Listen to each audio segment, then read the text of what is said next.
सुनती हैं तो पागल हो जाती हैं, उनकी ओढ़नियां उतर जाती हैं, बाल बिखर जाते हैं, वो अपना सीना पटकने लगती हैं, अपने जिस्मों को नोचने लगती हैं, कपड़े फाड़ने लगती हैं। तू अपने बेटे को देख रही हो, इतना पर्दा, इतनी हया, इतनी शर्म कि अपने बेटे को भी देखने आई तो पर्दे के साथ आई, इतने बेटा ढूंढ रही है, कौन है? उसने कहा मैं खल्लाद, मैं खल्लाद की माँ हूँ, मैं खल्लाद की माँ हूँ, मेरा बेटा मैदाने जंग में शहीद हो गया, उसको देखने आई हूँ। लोगों ने उसके शहीद बेटे की तरफ इशारा किया, ये तेरा बेटा है। उसने अपने बेटे के चेहरे को देखा, अपने बेटे को के चेहरे को देखा, उसकी आंखों में आंसू थे। सहाबा कहने लगे तेरा बेटा मैदाने जंग में कत्ल हो गया और तू पर्दे में अपने बेटे को देख रही है, यानी तुझे पर्दे का फिर भी ख्याल रहा है। अरे औरतें अपने बेटे के मरने की खबर, पर्दे का एहतिमाम। कहने लगी ओ मोहम्मद के साथियों, ओ मोहम्मद के मानने वालों, मैदाने जंग में मैंने अपना बेटा खोया है, अपनी हया नहीं खोई। मैदाने जंग में मैंने अपना बेटा खोया है, अपना पर्दा नहीं खोया है। मैदाने जंग में मैंने अपना बेटा खोया है, अपना हया नहीं खो सकती, अपना पर्दा नहीं खो सकती। यानी कितनी बड़ी मुसीबत भी आ जाए, इस्लाम हमारे दिल से नहीं निकल सकता, उसकी तालीमात हमारे दिल से नहीं निकल सकती। ये था पर्दा, और ऐसा पर्दा बापर्दा बना दिया फिर मोहम्मद रसूलुल्लाह सल्लल्लाहु अलैहि वसल्लम ने औरत को। ये अलग बात है कि जमाने के तगय्युर ने और वेस्टर्न कल्चर ने, पश्चिमी सभ्यता ने हमारी माँ बहन बेटियों को फिर बिगाड़ दिया। मोबाइल पे आने वाले हैं वो जो आजकल जो चलने लगते हैं ड्रामे और नौटंकियां, उनको देख देख कर हमारे घर की औरतें फिर बिगड़ने लगी हैं, और आज माँ बहन और बेटियों की बेपर्दगी फिर जाहिर होने लगी है। ऐसे माहौल में जब सारी जनता जानवरों की तरह हो जाएगी, तब धर्म की रक्षा करने के लिए, सत्वैन और सच्चाई को नाफिज करने के लिए भगवान भगवान अवतार भेजेगा। उस जमाने में अल्लाह ताला ने मोहम्मद रसूलुल्लाह को आखिरी नबी को उस जमाने में भेजा। जाओ, लोगों में हैवानियत आ गई है, उनको इंसान, जानवरियत पैदा हो चुकी है, उनको इंसान बनाओ। तथस्तु शंबल गिरा में सोत स्वाजीव जाता है, मंगलाचार्य बहुला पापिता विभज्जता।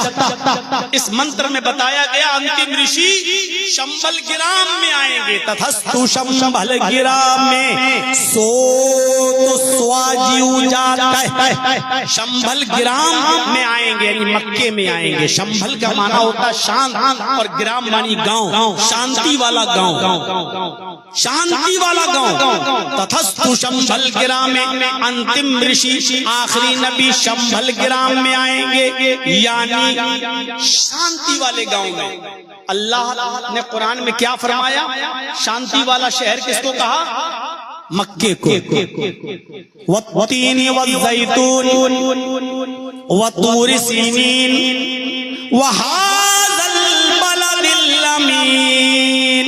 कसम में तीन की, कसम में ज़ैतून की, वत्तीन वज़्ज़ैतून, कसम में तीन की और कसम में ज़ैतून की, वतूर सीनीन और कसम में तूर सीना की, तूर सीना की, वहाज़ल बलदिल अमीन, और कसम में इस शांति वाले शहर की, यानी मक्के की।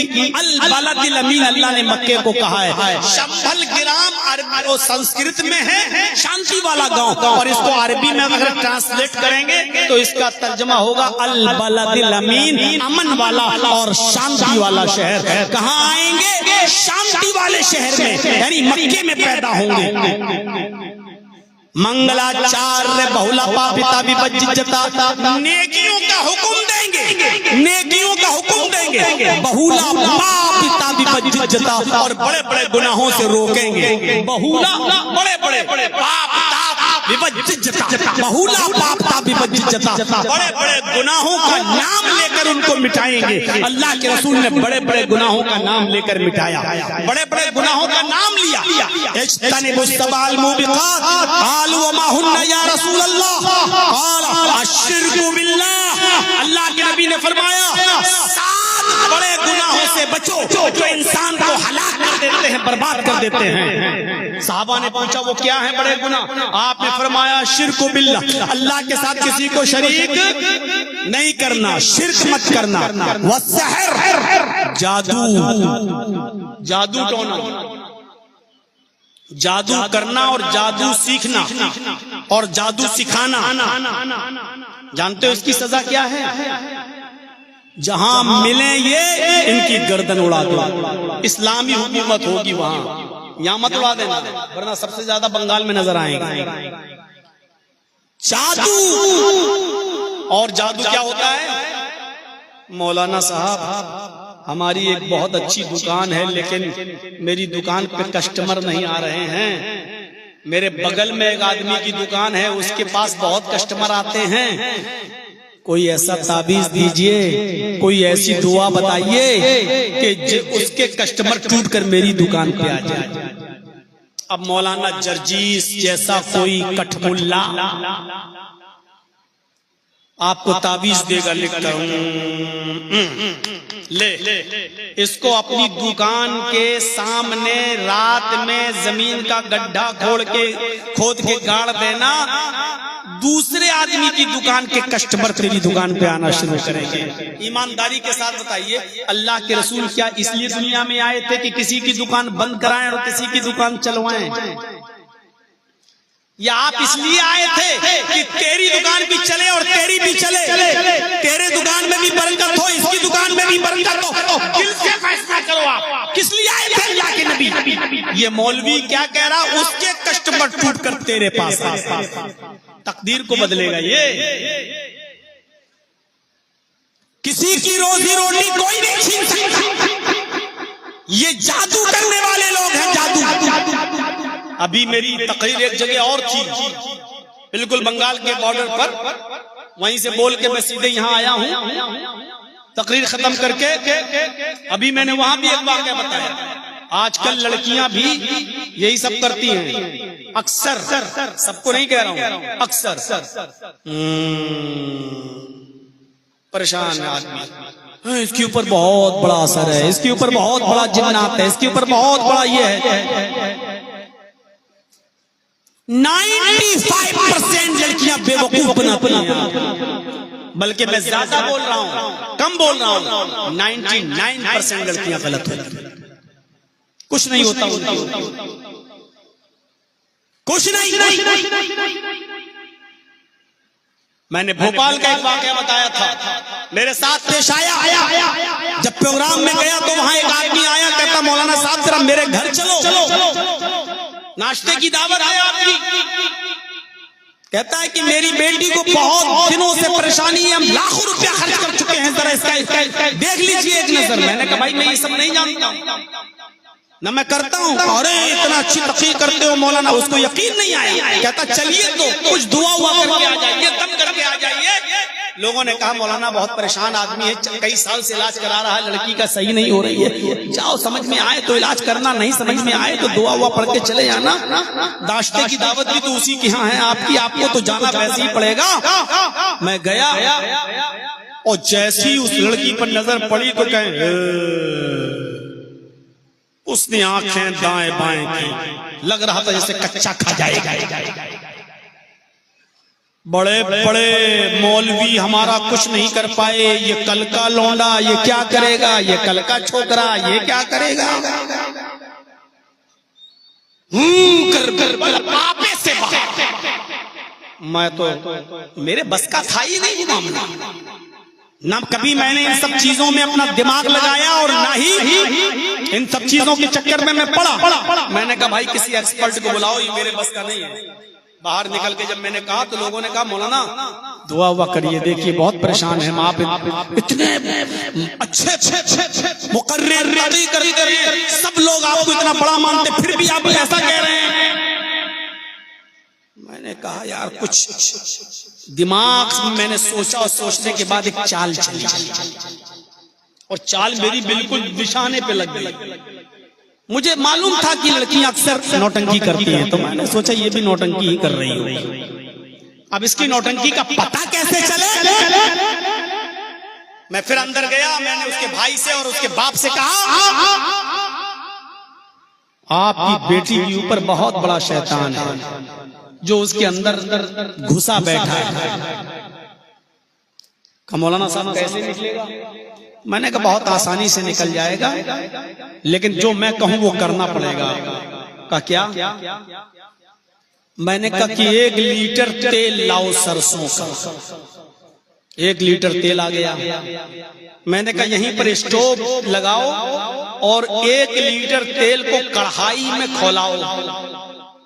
कढ़ाई आ गई, स्टोव आ गया, तेल भी रख दिया और तेल खौलने लगा, बिल्कुल उबलने लगा, जोश मारने लगा, बहुत गर्म जब हो गया तो मैंने कटोरी में वो तेल भरा और चिमटे से पकड़ा। मैंने फिर लड़के के भाइयों से और बाप से कहा कि इसके हाथ पैर अच्छी तरीके से पकड़ो और एक भाई सर पकड़ो इसका। क्या करेंगे? कहा मैंने ये तेल मुझे इसके कान में डालना है, दोनों कानों में, क्योंकि जो शैतान इसके अंदर बैठा हुआ है वो कान के रास्ते ही से बाहर निकलेगा और जब तक ये तेल नहीं डाला जाएगा तब तक हो जाएगा नहीं। और मैं झूठ मूठ उसमें कहने लगा, अच्छा। मैंने कहा ये पढ़ दिया मैंने, तेल पड़ा कुछ नहीं था। जैसे ही आगे बढ़ा और लोगों ने मजबूती से पकड़ा, एक तो भाई कहने लगा, अरे मौलाना साहब उसके कान खराब नहीं हो जाएंगे? मैंने कहा कुछ नहीं होगा। अरे खौलता हुआ तेल है। मैंने कहा आपकी बहन को कुछ नहीं होगा, अगर शैतान है तो अभी निकलेगा, क्योंकि वो भी आग से पैदा है। तो आग को आग नुकसान नहीं पहुंचाती है, गर्मी को गर्मी नुकसान नहीं पहुंचाती है, इसलिए गर्म तेल उस शैतान का निकल के भाग जाएगा, तुम्हारी बेटी को कुछ नहीं होगा, बहन को। लेकिन अगर शैतान नहीं हुआ तो जिंदगी भर बोल नहीं सकती, दोनों कान के पर्दे इसके फट जाएंगे। अब पकड़ो इसको मजबूती से। जैसी मैं आगे बढ़ा, झटकती हुए कहती है, मौलवी मेरे कान बर्बाद करने आया तू, मेरी जिंदगी बर्बाद करने आया तू। मैंने कहा देख तेरे ऊपर बहुत बड़ा असर है, जब तक ये तेल नहीं डालूंगा तेरे कान में शैतान भागेगा नहीं। कहती चला कुछ नहीं है मेरे ऊपर, मैं बिल्कुल सही हूँ, मैं बिल्कुल ठीक हूँ, कुछ नहीं है मेरे ऊपर। उसने बिल्कुल सब कुछ कह दिया कि मेरे ऊपर कुछ नहीं है। मैंने कहा फिर ये 3 साल से 4 साल से बेवकूफ बना रही है। तब उसने सब कुछ कबूल दिया और मैंने अकेले में उसके भाइयों से पूछा था कि बताओ ऐसा तो नहीं कि कहीं शादी करना चाह रही हो और आप लोग उसकी शादी वहां होने नहीं दे रहे हो? मुझे तो इश्क वाला मामला लग रहा है, क्योंकि अक्सर लड़कियां ये नौटंकियां तभी करती हैं जब घर वाले उसकी मर्जी के मुताबिक शादी नहीं करना चाहते। तब जब उस लड़की से पूछा कि तेरे ऊपर कुछ नहीं है तो बता, तब उसने यही कबूल किया कि मौलाना साहब मैं जिस स्कूल में कॉलेज में पढ़ती हूँ वहाँ एक लड़के से मुझे प्यार है, वो लड़का मेरी बिरादरी का नहीं, मेरी कास्ट का नहीं, गैर मुस्लिम है, उससे मैं प्यार करती हूँ, मेरे घर वाले उससे शादी नहीं होने दे रहे हैं, इसलिए मैं ये सब कुछ कर रही हूँ। 4 साल से बेवकूफ बना रही थी वो अपने घर वालों को, और हम और आप समझते हैं कि नहीं ऐसा क्या ड्रामा कौन कर लेगा, ऐसा ड्रामा कौन। मेरे भाइयों ये जादू टोने करने वाले हजरत उमर फारूक ने सबको एक लाइन में खड़ा करके सबकी गर्दनें उड़ा दी थी, सबकी गर्दन। अल्लाह के रसूल ने बड़े बड़े गुनाहों का नाम लेकर उनको मिटाया, बड़े बड़े गुनाहों में कहा शिर्क बिल्लाह, सबसे बड़ा गुनाह शिर्क। दूसरा बताया वो सहर, जादू टोना, व क़त्लुन नफ्स अल्लती हर्रमल्लाहु इल्ला बिल हक़, और तीसरा गुनाह बताया कत्ल। कोई किसी मुसलमान किसी दूसरे मुसलमान को कत्ल कर दे या किसी को भी आप कत्ल कर रहे हैं तो कत्ल करना गुनाह बताया। 3 वो अक्लुर रिबा, सूद खाना, सूद और ब्याज। चौथा गुनाह, पहला शिर्क, दूसरा जादू, तीसरा कत्ल, चौथा सूद खाना। सूद, और सूद खाना तो इतना बड़ा गुनाह है कि अल्लाह के नबी सल्लल्लाहु अलैहि वसल्लम फरमाते हैं कि दिरहमु रिबन याकुलुहु अर्रजुलु व हुवा यअलम अशद्दु इंदल्लाहि मिन 36 ज़नियतन। सूद का 1 रुपया खाना अल्लाह के नजदीक इतना बड़ा जुर्म मालूम है कि अगर कोई 36 मर्तबा किसी लड़की के साथ जिना कर ले, किसी औरत के साथ जिना कर ले, 36 मर्तबा 36 बार जिना कर ले, अल्लाह के नजदीक 36 मर्तबा जिना करने से भी बड़ा गुनाह है सूद का 1 रुपया खाना, ब्याज का 1 रुपया खाना जिसने अपने ऊपर खाया है। सूद का और ब्याज का मैं जानता हूं पता नहीं किन किन पे गाज गिर रही होगी, लेकिन इसमें बुरा मानने की बात नहीं। इसमें आप और हम कोई नहीं बचे। हम का बल्ला मौलवी तबका भी नहीं बचा है। कौन सा मौलवी ऐसा है कि जिसका बैंक अकाउंट नहीं चल रहा है? सेविंग अकाउंट, करंट अकाउंट सबके खुले हुए हैं। वहां जो इंटरेस्ट मिलता है, बढ़ता है, क्या वो ख्याल रखता है? क्या ख्याल रखता है कि हमारा इतना पैसा बढ़ गया है? क्या अभी मैं ये नहीं बताना चाहता हूँ कि ब्याज के पैसे का क्या किया जाए। जो बढ़ता है उसको छोड़ दिया जाए या लिया जाए, और लिया जाए तो उसका क्या किया जाए, ये एक अलग मसला है, ये एक अलग मसला है। लेकिन सूद का 1 भी रुपया अपने ऊपर इस्तेमाल करना, अपने ऊपर इस्तेमाल करके खाना, ये 36 मर्तबा किसी औरत के साथ, किसी लड़की के साथ जिना करने से भी ज्यादा सख्त है अल्लाह के नजदीक। हम और आप जरा अंदाजा लगाएं, किसी को 1 लाख रुपया दिया, 1 महीने के बाद उससे 1,05,000 हम लोग ले रहे हैं। गरीबी का फायदा उठाते हैं, उसकी मजबूरी का बचोगे नहीं कयामत के दिन, कोई नहीं बचेगा। सूद किसी कीमत पर जायज नहीं है। एक हदीस में तो अल्लाह के नबी ने फरमाया, सूद ऐसा है जैसे कोई शख्स अपनी माँ के साथ, मिस्लो इतियान रजुली उम्महू, ऐसा है जैसे कोई शख्स अपनी माँ के साथ जिना कर रहा है, अपनी माँ के साथ निकाह कर रहा है। माँ के साथ निकाह हो जाएगा? माँ के साथ निकाह नहीं होगा।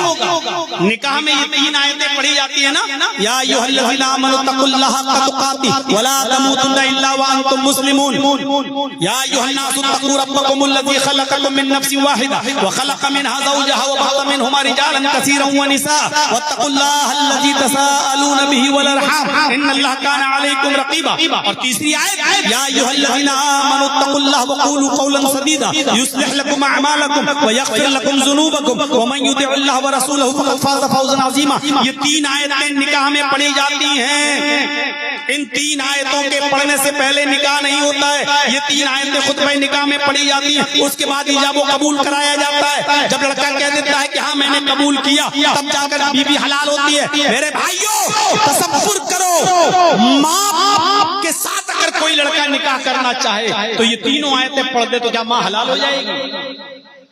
1 लाख भी कुरान पढ़ दे तब भी माँ हलाल नहीं होगी। यही बताना चाह रहे हैं अल्लाह के रसूल। जिस तरह माँ पर 1 लाख बार भी कुरान पढ़ दो तो माँ हलाल नहीं होगी, इसी तरीके से सूद को कितनी भी दुआ पढ़ के खाओ, बिस्मिल्लाह कह के खाओ, अल्हम्दुलिल्लाह कह के खाओ, जिस तरह माँ लाखों बार कुरान पढ़ने के बावजूद हलाल नहीं होगी, उसी तरीके से सूद किसी भी कीमत पर हलाल नहीं होगा। सूद हलाल नहीं होगा, हराम ही रहेगा, हराम बहुत बड़ा गुनाह है। तो अल्लाह के रसूल ने 4था गुनाह बताया। बड़े बड़े गुनाहों का नाम लेकर आप मिटा रहे हैं। आपने फरमाया वो अकुलुर रिबा, पहला शिर्क, दूसरा जादू, पहला शिर्क, दूसरा जादू, तीसरा कत्ल, चौथा अकुलुर रिबा, सूद खाना, और 5वां वो अकलू माल यतीम, यतीम का माल नाहक तरीके से खा जाना। यतीम का माल, बच्चा छोटा है, बाप मर गया, माँ मर गई, और आपके पास रख गए, बेटा जब मेरा बालिग हो जाए तो आप उसके हवाले कर देना। अब आप बेटे के बालिग होने के बाद अब आप कह रहे हो मेरा इतना खर्च हो गया तेरी पढ़ाई में, तेरी लिखाई में, तेरे परवरिश में, इतना खिलाया पिलाया, अब तू अपना हिस्सा लेगा? तेरा बाप तो छोड़ के गया तो वो लेगा? मेरे भाइयों, फरमाया वअकलू माल यतीम, यतीम का माल नाहक तरीके से खा जाने वाला, ये आप बड़े बड़े गुनाहों का नाम लेकर खा रहे हैं। इसी तरीके से इसमें हम लोग भी नहीं बचेंगे। बड़े बड़े मदरसे चला लो, यूनिवर्सिटियां चला लो, कुछ भी ले लो, अगर आप यतीमों और गरीबों के नाम पर आप ले रहे हैं तो यतीमों पर खर्च होना चाहिए, यतीमों पर। लेकिन आप नजर डालें, ऐसे कितने लोग आपको मिलेंगे जिनकी कमाई पर नजर डालें आप तो कुछ नहीं है। उनसे पूछो कि आपकी सैलरी कितनी है, कुछ नहीं है।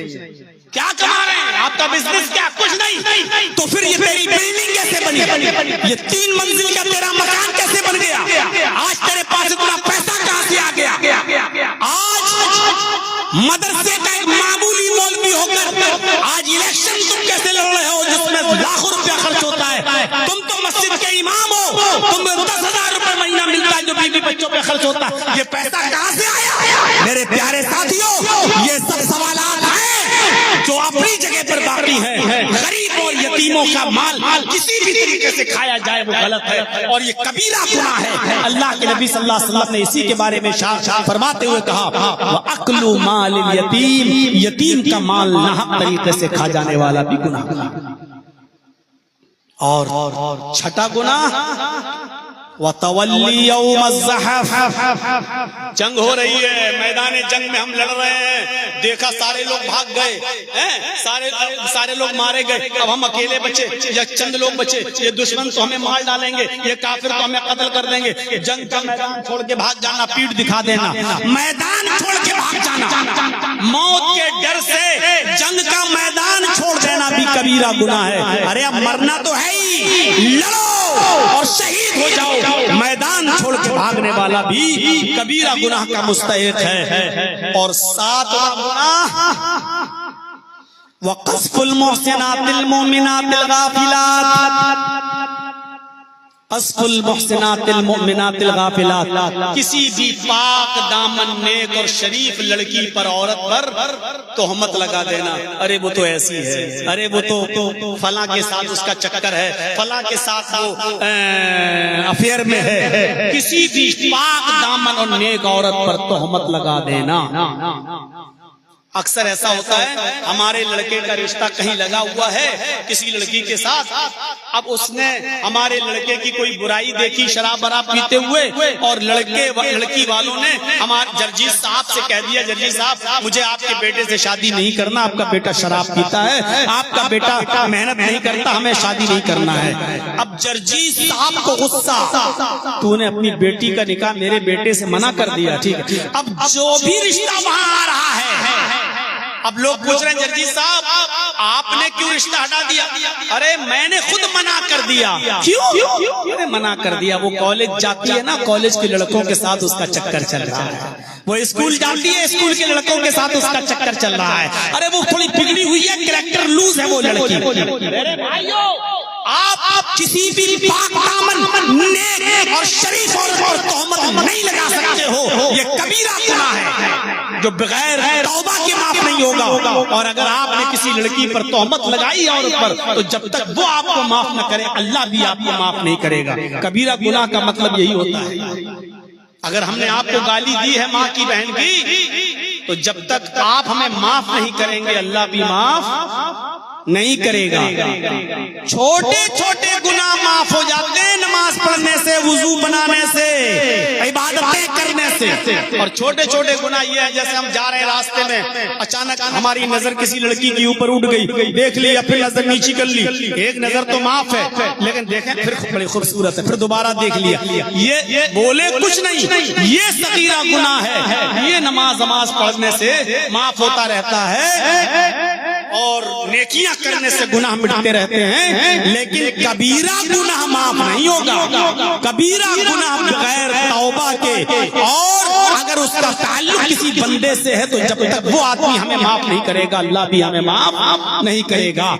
तो किसी पर भी तोहमत नहीं लगाना चाहिए और किसी के बारे में बदगुमानी भी नहीं करनी चाहिए। लड़की जा रही है, हेडफोन कान में लगाए हुए अकेले बात करते हुए जा रही है, हम समझ अपने बॉयफ्रेंड से बात करती हुई जा रही है।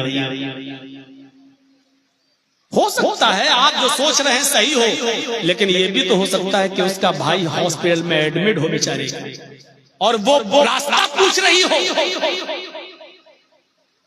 उसका हैंडफोन ब्लूटूथ कान में लगा हुआ है, बात करती हुई जा रही है। आपने ये कैसे अंदाजा लगा लिया कि वो सिर्फ बॉयफ्रेंड से ही बात कर रही है? या किसी के भी बारे में आप कैसे अंदाजा लगा सकते हैं कोई लड़का अकेले में बात कर रहा है तो अपनी किसी गर्लफ्रेंड से ही बात कर रहा होगा। ऐसी गलत फहमियों से कुरान ने रोका, अल्लाह ने रोका है। या अय्युहल्लज़ीना आमनू इज्तनिबू कसीरम मिनज़्ज़न्न इन्न बअज़-ज़न्नि वला तजस्ससू वला यग़्तब बअज़ुकुम बअज़ा। ईमान वालो, तुम किसी के बारे में ज्यादा बदगुमानियां मत किया करो। इज्तनिबू कसीरम मिनज़्ज़न्न इन्न बअज़-ज़न्नि, तुम बहुत सी बदगुमानियां इंसान को गुनाहगार बना देती है। कोई जरूरी है कि आप जो सोचें वो सही है। एक आदमी लंगड़ाते हुए आ रहा है, लंगड़ाते हुए आ रहा है। जर्जी साहब डॉक्टर हैं, तौहीद साहब भी डॉक्टर हैं। जर्जी साहब कहते हैं कि मेरा तजर्बा है कि आदमी जो लंगड़ाते हुए आ रहा है इसके पैर में मोच आ गई है, इसके पैर में मोच आ गई है। तौहीद साहब भी डॉक्टर हैं। तौहीद साहब कह रहे हैं नहीं, तुम्हारा तजर्बा गलत है, इस आदमी की कमर में दर्द है इसलिए ये लंगड़ा रहा है। जर्जी साहब ने कहा कि नहीं मैं सही हूँ। तौहीद साहब बोले नहीं मैं सही हूँ, कमर में दर्द है। जर्जी साहब बोले नहीं मैं सही हूँ, उसके पैर में मोच आई हुई है। 1,000 रुपए की शर्त लग गई, रखो, अगर उसके पैर में मोच आई होगी तो 1,000 रुपया मैं दूंगा। तौहीद साहब बोले, मैंने कहा अगर 1,000 रुपया मैं दूंगा अगर उसके कमर में दर्द होगा। ठीक है, हो गई शर्त। वो आदमी करीब आया, जर्जी साहब ने पूछा भाई तुम्हारे पैर में मोच आई है, कमर में दर्द क्या है, लंगड़ा के चल रहे हो? उसने कहा न मेरे पैर में मोच आई न मेरे कमर में दर्द है। तो फिर लंगड़ा के क्यों चल रहे थे? कहा वो तो मेरी चप्पल टूट गई थी इसलिए मैं उसको हिला हिला के चल रहा था। पैर चप्पल टूट गई थी मेरी इसलिए मैं हिला हिला के चल रहा था, आपको लगा है कि मेरे कमर में दर्द है। कोई जरूरी नहीं कि दो आदमी जो सोचे वो दोनों सही हो, दोनों भी गलत हो सकते हैं। एक आदमी जो सोच रहा है वो भी गलत हो सकता है। इसीलिए अल्लाह ने कहा या अय्युहल्लज़ीना आमनू इज्तनिबू कसीरम मिनज़्ज़न्नि इन्न बअज़-ज़न्नि इस्म, तुम किसी की बुराई कर ही नहीं सकते हो, किसी के बारे में गलत सोच भी नहीं सकते हो। क्यों सोचते हो तुम किसी के बारे में? ज्यादा बदगुमानी से बचो। आज देख लो कोई किसी के साथ एक बैठ भी जाए और ट्रेन में भी बैठा हो किसी लड़की के पास और कोई फोटो खींच के डाल दे सोशल मीडिया पर, तो अभी देखो कितना बदनाम होता। देखो लड़की के पास बैठा हुआ, और आजकल तो AI का जमाना है, कुछ भी किया जा सकता है उस फोटो का। हजरत उमर फारूक के पास तो एक शख्स आया, कहने लगा अमीरुल मोमिनीन एक मसला पूछने आया हूँ। सुनो लालगंज के लोगों, कलेजा फाड़ दिया है आज हमने, अपना दिल निकाल कर आपके सामने रख दिया है। कहीं मंत्र मैंने नहीं पढ़े, मंत्र पढ़ना छोड़ दिया क्योंकि हमारे पास नोटिस आ चुका है हाई कोर्ट से, हमें ये डायरेक्शन मिला हुआ है कि आप अपने धर्म की बात करेंगे, किसी दूसरे धर्म की कोई बात नहीं। लेकिन हमारे साहब, क्या नाम था उनका, मशहूर सेठ साहब ने कहा नहीं नहीं नहीं हम सब संभाल लेंगे और ये वो सब, आप एक तो मंत्र पढ़िएगा। तो फिर मैंने थोड़ा सा आप लोगों की लाज रख दी, पढ़ दिया तो फिर अपने पुरानी लय में आ गया। मेरे भाइयों जरा तसब्बुर करिएगा। हजरत उमर से वो कह रहा अमीरुल मोमिनीन एक मसला पूछने आया हूँ। कहा क्या? कहा मैं और मेरी बेटी एक साथ इस्लाम लाए, मेरी बेटी छोटी थी, बच्ची थी। जब मैं इस्लाम लाया तो मेरे साथ मेरी छोटी बच्ची भी इस्लाम लाई। मैं मुसलमान, बेटी भी मेरी मुस्लिम। फिर एक दिन आया कि मेरी बेटी बालिग हो गई, कई साल के बाद मेरी बेटी जवान हो गई। अमीरुल मोमिनीन जब मेरी बेटी बालिग हो गई तो मेरी बेटी से एक गुनाह हो गया, और गुनाह ये हुआ कि मेरी बेटी जिना कर बैठी, जवानी को कंट्रोल न कर पाई और एक लड़के के साथ उसने जिना कर लिया। लेकिन जैसे ही वो जिना से फारिग हुई लड़का तो भाग गया, चला गया। लेकिन उसको बहुत अफसोस हुआ, बहुत तकलीफ हुई कि ये मैंने क्या कर डाला, मुझे ऐसा नहीं करना चाहिए। अमीरुल मोमिनीन मेरी बेटी ने किचन से छुरी निकाल ली, वो अपना हाथ काटने लगी, अपनी बाहें काटने लगी, उसने अपने सीने पर भी छुरी मारी, उसने अपनी रान पर भी छुरी मारी। करीब था कि वो अपने पेट को फाड़ ले। पेट पर छुरी मारने वाली थी कि इसी बीच में घर में घुस गया, घर के अंदर दाखिल हुआ। मैंने अपनी बेटी को लहूलुहान देखा तो मैंने अपनी बेटी के हाथ को पकड़कर छुरी उसके हाथ से छीन कर फेंक दी। बेटी ये क्या कर रही हो? उसने कहा अब्बू मुझे छोड़ दो, मुझे इस दुनिया में जिंदा रहने का हक नहीं है, मुझे छोड़ दीजिए, मैं मरना चाहती हूँ। मैंने कहा बुज़दिली है ये, अपनी जिंदगी से खिलवाड़ कर रही हो। तुम मेरी एक ही बेटी हो, तुम्हारी माँ बहुत पहले मुझे छोड़ के चली गई, तुम्हारी जिम्मेदारी मेरे ऊपर है, बताओ तो सही तुम ऐसा क्यों कर रही हो? उसने कुछ नहीं छिपाया और अपने बाप को भी उसने पूरी सच्चाई बता दी कि ऐसा ऐसा हुआ। अमीरुल मोमिनीन मेरी बेटी ने बता दिया कि मुझसे जिना हो गया है वो, और इस जिना के काम को भी 2-2.5-3 सालें हो चुकी है। लेकिन उस दिन की तारीख से आज तक मेरी बेटी सिर्फ मुसल्ला जानती है और नमाज जानती है और कुछ नहीं। वो न मुसल्ला बिछाती, नमाज पढ़ती, हाथों को उठाती और तौबा करती। 3 साल का लंबा जमाना गुजर चुका है। मेरी बेटी जब सजदे में जाती तो इतना रोती कि रोते रोते उसकी आंखों के आंसुओं से जमीन भीग जाती। उठती दुआ करती तो यही तौबा और इस्तिग़फ़ार करती। मुझे उम्मीद है कि अल्लाह ने मेरी बेटी के आंखों के आंसुओं से मेरी बेटी के गुनाह को धुल दिया होगा। हजरत उमर ने कहा तो मुझसे क्या पूछने आए, मुझसे क्या लेना चाहते? कहा अमीरुल मोमिनीन मैं ये जानना चाहता हूँ कि मेरी बेटी का रिश्ता आ रहा है, मेरी बेटी जवान तो है ही, बालिग है, शादी का रिश्ता आ रहा है। जो पैगाम मेरी बेटी के साथ जिस लड़के ने भेजा है वो बहुत दीनदार लड़का है, नमाजी है, तहज्जुद गुजार है, दीन का बड़ा आलिम है, जानने वाला है। वो मेरी बेटी से निकाह करना चाहता है। हजरत उमर ने कहा तो फिर दीनदार लड़के से तुम अपनी बेटी का निकाह क्यों नहीं कर रहे हो?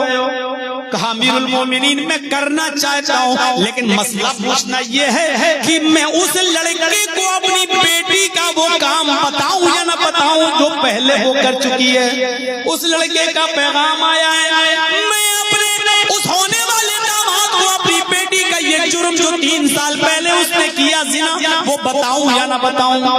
अमीरुल मोमिनीन अगर मैं बता देता हूँ कि मेरी बेटी ने 3 साल पहले जिना कर लिया था तो वो लड़का बड़ा दीनदार है, जिना का नाम सुनते ही कहीं ऐसा न हो कि वो बिदक जाए और फिर वो मेरी बेटी से निकाह ही ना करे, शादी ना करे, छोड़ दे, हो सकता है। और अगर ना बताऊं, चुपके से बगैर बताए मैं अपनी बेटी का निकाह कर दूं तो डरता हूं कि कल कयामत के दिन अल्लाह मुझे धोखा देने की सजा न दे कि तुझे तो मालूम था कि तेरी लड़की मुजरिम है, फिर तूने उस दामाद के साथ तूने खिलवाड़ क्यों किया, उसको सही सही बात क्यों नहीं बताई? अगर नहीं बताता हूँ तो डरता हूँ कि अल्लाह कहीं मेरी गिरफ्त न कर ले, अल्लाह धोखा देने की सजा मुझे न दे, और बता देता हूँ तो डरता हूँ कि लड़का कहीं मेरी बेटी को छोड़ न दे, ठुकरा न दे निकाह। हजरत उमर फारूक ने कोड़ा निकाला और कोड़े को हवा में लहराते हुए कहा जब तेरी बेटी के जिना वाली बात मुझे भी मालूम न थी तो तूने फिर मुझे क्यों बताया? जब ये तुझे और तेरी बेटी के अलावा और उस लड़के के अलावा किसी को नहीं मालूम तो फिर तूने उसको फाश क्यों किया, तूने उसको जाहिर क्यों किया, तूने उसको मुझे क्यों बताया? कहा अमीरुल मोमिनीन मैं तो मसला पूछने आया था। कहा मसले का जवाब सुन। कहा अगर तू परदेसी न होता, अगर बाहर से आया हुआ न होता तो अपनी बेटी की जिना की बात मुझे बताई, मैं इस पर तुझे कोड़े मारता, मैं तुझे सजा देता, लेकिन तू मसला पूछने आया इसलिए सुन। क्या तूने अल्लाह के नबी की हदीस नहीं पढ़ी? क्या तूने नबी का फरमान नहीं सुना?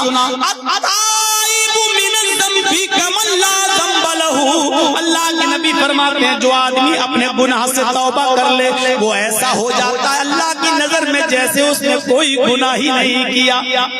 तेरी बेटी तो 3 साल से तौबा कर रही है, 3 साल से गिड़गिड़ा रही है, 3 साल से माफी मांग रही है और रो रही है, तो अल्लाह की नजर में तेरी बेटी ऐसी है जैसे उसने गुनाह ही नहीं किया।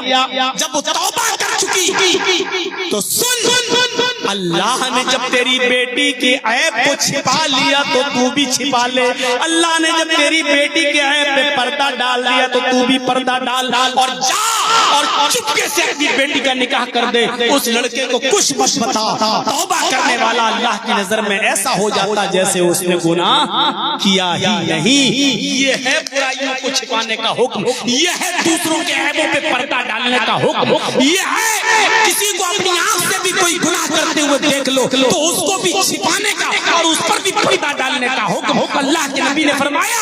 जो दुनिया में अपने किसी मुसलमान भाई के ऐब पे पर्दा डालेगा क़यामत के दिन अल्लाह उसके ऐबों पे पर्दा डालेगा। तो अल्लाह ताला से दुआ करो कि हम हर मुसलमान के ऐब पे पर्दा डालने वाले बन जाएं। किसी के अंदर कोई बुराई देखे तो उसको बुलाएं और चुपके से उसको अकेले में नसीहत करें। ये आखिरी मंत्र मैं आपके सामने पढ़ता हूँ मेरे भाइयों, सुनिए। उस मंत्र में तो सब कुछ कह दिया गया। ओ वाच उपरती प्रेमला माया मत विशारद तब देवो महाराज मंदासरास्तो मागिता मर्मोज शिष्ट समंजियाति तथा तत्पश्य भोने इति श्रुत्वा तथा दृष्टा परम विस्मय मागिता चतुर्विभ्रात्र देव कृष्यामि क्लिश्यम भवन्तो बांधवा देवा स्वाशेनाओ तृष्यथा शरम सुधारी सदूषका उच्चला पिलिंग गच्छेदीन सर्वभक्षो मतो मम पर भविष्य पुराण प्रति सरपरो खंड 25 खंड 3 मंत्र नंबर 25, 26, 27, 28, 29, 30 मैंने 6 मंत्र आपके सामने लाइन से पढ़ दिए जिसमें मोहम्मदुर रसूलुल्लाह आखिरी नबी की भविष्यवाणी की गई है कि अंतिम ऋषि जब इस धरती पर आएंगे तो उनकी पहचान क्या होगी। उनकी पहचान बताई गई है, सुनो उनकी पहचान ये होगी शरम शुरूधारी, वो लंबी दाढ़ी रखेंगे। सदूषका दूसरी पहचान उनकी होगी कि चोटी नहीं रखेंगे। यहाँ जो चोटी होती है ना, हमारे हिंदू भाई पूरे बाल काट लेते हैं, सर पूरा, यहाँ चोटी छोड़ देते हैं। उनका अकीदा है, आस्था है, उनका ये विश्वास है कि शंकर जी की चोटी से गंगा जमुना निकली है। जैसे मुसलमानों का अकीदा है कि इब्राहिम अलैहिस्सलाम अपनी बीवी हाजरा और अपने बेटे इस्माइल को मिना के मैदान में जब छोड़ के चले गए और हाजरा जब पानी की तलाश में सफा और मरवा की चक्कर लगाने लगी और पानी नहीं मिला तो दुआ करने लगी कि अल्लाह मेरा बच्चा प्यासा मर जाएगा, मेरे बेटे के लिए पानी का इंतजाम कर। तो अल्लाह ने जिब्रील को हुक्म दिया, इस्माइल जिस जगह अपने पैरों की एड़ियां रगड़ रहे हैं उसी जगह पर तुम पर मारो, पानी का चश्मा जारी हो जाएगा। जहां इस्माइल एड़ियां रगड़ रहे थे वहीं पर जिब्राइल ने पर मारा और जमजम का चश्मा जारी हो गया। तो हमारे मुसलमान भाइयों का अकीदा भी बहुत सही है कि इस्माइल अलैहिस्सलाम के पैरों की एड़ियों से जमजम निकला, जबकि जमजम जिब्राइल के पर के मारने और अल्लाह के हुक्म से निकला है। जिब्राइल के पर से भी नहीं, अल्लाह के हुक्म से निकला है। जैसे मूसा अलैहिस्सलाम को अल्लाह ने कहा समंदर में लाठी मारो, रास्ता बना देंगे। मूसा अलैहिस्सलाम ने समंदर में लाठी मारी, समंदर 2 हिस्सों में बट गया। मूसा अलैहिस्सलाम और उनकी कौम के लोग निकल गए। फिरौन जब रास्ता समझ के निकलने लगा तो अल्लाह ने दोनों समंदरों के किनारों को मिलने का हुक्म दिया और फिरौन डूब के मर गया। तो समंदर के जो रास्ता बना वो मूसा अलैहिस्सलाम ने नहीं बनाया था। मूसा अलैहिस्सलाम ने तो सिर्फ डंडा मारा था, रास्ता तो अल्लाह ने बनाया था। अल्लाह के हुक्म से रास्ता बना। ऐसे ही इस्माइल अलैहिस्सलाम तो वहां एड़ियां रगड़ रहे थे, पर तो जिब्रील ने मारा था, लेकिन चश्मा अल्लाह के हुक्म से जारी हुआ था। लोग कहते हैं ईसा अलैहिस्सलाम ने मुर्दों को जिंदा किया, ये मौजूदा है। ईसा मुर्दों को जिंदा नहीं करते थे। ईसा अलैहिस्सलाम को सिर्फ मिट्टी पे किसी मुर्दा चीज पर थूक मारते थे बस। ये हम और आप भी मार सकते हैं, लेकिन हुक्म अल्लाह का होता था जिंदा करने के लिए, और वो अल्लाह के हुक्म से जिंदा होता था। इसलिए ये अकीदा मत रखना कि ईसा अलैहिस्सलाम मुर्दों को जिंदा करते थे। ये अकीदा मत रखना कि अल्लाह के नबी ने चांद के 2 टुकड़े किए। ये अकीदा शिर्क। अल्लाह के रसूल ने सिर्फ उंगली का इशारा किया, चांद के 2 टुकड़े तो अल्लाह ने किए। इब्राहिम अलैहिस्सलाम को नमरूद ने आग में फेंका, आग फूल बन गई, बोले गुलजार। इब्राहिम ने उस आग को फूल नहीं बनाया, इब्राहिम अलैहिस्सलाम तो झूले पे झूल गए, आग में गिर गए। हुक्म तो अल्लाह का हुआ, कुलना या नारू कूनी बरदन व सलामन अला इब्राहिम। हमने कहा आग इब्राहिम पर ठंडी हो जा, आग ठंडी अल्लाह के हुक्म से हुई। ये मसला याद रखिएगा।